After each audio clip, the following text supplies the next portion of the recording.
Greetings, my name's Aaron James, and I wrote a book called A Theory. I'm not an at least not according to my theory, and I realize that's very convenient. But in any case, I hope the theory will be interesting to you.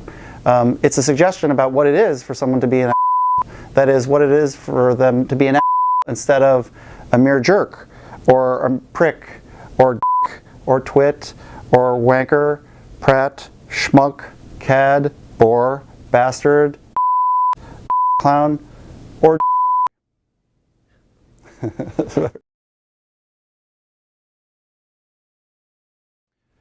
So the is the guy, and they are mainly men, who systematically helps himself to special advantages in cooperative life out of an entrenched sense of entitlement that immunizes him against the complaints of other people. So if the guy cuts in line, taking a special privilege because everybody else is waiting, he might do that thinking that he's special, for example, because he's rich or because he's smarter than anyone else or better in one way or another. And when somebody else pipes up and complain to say, hey buddy, there's a line here, get to the back of it, he says something like buzz off. That is, he walls out their complaints. He has no reason to listen. He thinks he's entitled not to listen and entitled to go ahead.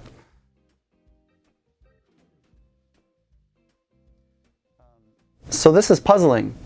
Why is it that we wouldn't at all be bothered about a pregnant woman or someone with an emergency cutting in line if we had to wait a few extra minutes in line? But when the cuts in line, we really do sometimes only have to wait a few extra minutes, and yet it's very, very upsetting. It's very upsetting that he would act in a certain way, even if the material cost to us, the extra minutes, really aren't a big deal in the grand scheme of things.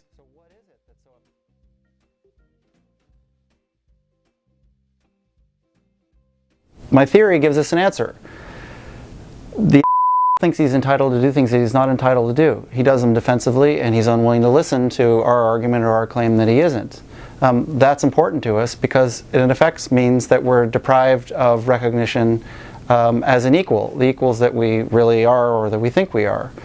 And moreover, there's nothing we can do in the situation in many cases to try to stand up for ourselves, to stand up for our status as equal, precisely because he won't listen, because he's entrenched in a sense of entitlement in a way such that he can easily wall out our complaints. So that's very frustrating to us. It's not so much that we lose a few extra minutes in line. That's not the problem. The problem is that in taking a few minutes from us, the way that he does it, in a way that deprives of us of our status as equal, is deeply frustrating to us. It deprives us of something that we think is very important.